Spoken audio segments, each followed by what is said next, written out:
4-11 கூடிய அதிபதி செவ்வாய் பகவானின் சித்திரை நட்சத்திர காலில் டிராவல் பண்ணுறாரு. இந்த நேரத்தில் ஒரு வெளியூர் இல்லைன்னா வெளிநாட்டு பயணம் கண்டிப்பாக இருக்குங்க. ஆனால் இந்த நேரத்தில் உடம்பு ஆரோக்கியத்தை கவனிச்சுக்கணும். சரியா? அதுமாதிரி உறவினர்கள் மூலமாக கொஞ்சம் குழப்பம் இருக்கும். யாராவது இந்த சிண்டு மூட்டி விடுவாங்க, வேற ஒன்றும் இல்லை. இப்போ அண்ணன் தம்பிக்குள்ளே ஒரு பிரச்சனை அப்படின்னா அண்ணன் பக்கம் எல்லா விஷயத்தையும் கேட்டு போய் அந்த தம்பிக்கிட்ட போய் சொல்லுவார். சொல்லி அந்த பிரச்சனையை அப்படியே சிண்டு முடிச்சு விடுறது. அதனால் கவனமாக இருக்கணும். பேசும்போது உறவினர்கள்ட்ட பேசும்போது ஜாக்கிரதையாக இருக்கணும். என்னதான் நல்லபடியான உறவினர்கள் அப்படின்னாலும் அவங்கக்கிட்டலாம் கொஞ்சம் ஜாக்கிரதையாக பழகிறது நல்லது. அதேமாரி உத்தியோகத்துலேயும் சரி தொழில் வியாபாரத்துலேயும் ரொம்ப கவனமாக இருக்கணும்.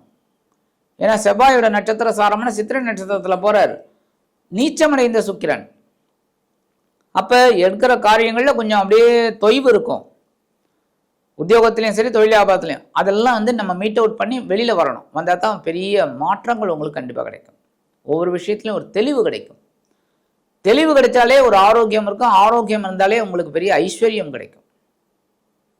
ஆனால் ஒரு சின்ன ஆறுதல் என்ன அப்படின்னா 8-10-2025 முதல் 23-10-2025 வரைக்கும் இந்த சுக்கிர பகவான் கன்னிராசியில் இருக்கார் நீச்சம். இந்த சுக்கிர பகவானுக்கு இடம் கொடுத்த புத பகவான் சுக்கிர பகவானின் இடமான துலாம் ராசியில் இருக்கார். பரிவர்த்தனை யோகம் உண்டார். இந்த பரிவர்த்தனை யோகம் அப்படின்னாலே இவரோட கரகத்துவத்தை அவர் எடுப்பார், அவரோட கரகத்துவத்தை இவர் எடுப்பார். அப்போ உங்களுக்கு அறிவுத்திறன் விருத்தியாகும். நீங்கள் எடுக்கிற காரியங்கள் சந்தோஷமாக இருக்கும். ஒவ்வொரு விஷயத்துலையும் ஒரு முன்னேற்றம் இருக்கும். இந்த நேரத்தில் சந்தோஷத்தை சந்தோஷமாக எடுத்துட்டு அனுபவிக்கக்கூடிய ஒரு சந்தோஷம் கண்டிப்பாக கிடைக்கும். சவாலே சமாளி. அற்புதமான நாட்களாக அமையும். கொஞ்சம் கவனம் எடுத்து ஒவ்வொரு விஷயத்துலையும் கேர் எடுத்துக்கோங்க. சரி, பரிகாரமாக என்ன பண்ணணும் அப்படின்னா கண்டிப்பாக ஆன்மீக விஷயங்களில் நீங்கள் உங்களோட கவனத்தை கொஞ்சம் வைக்கணும்.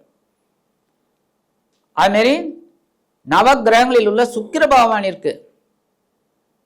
பகவானிற்கு வெள்ளை கலரில் மாலை, என்ன முல்லை மல்லிகை இந்த மாதிரி ஒயிட் கலரில் இருக்கிற மாலை நீங்கள் போடுறது ரொம்ப விசேஷம். நெய் தீபம் ஏற்றுறது ரொம்ப விசேஷம். வெள்ளிக்கிழமை நவகிரகங்களில் உள்ள சுக்கிர பகவான்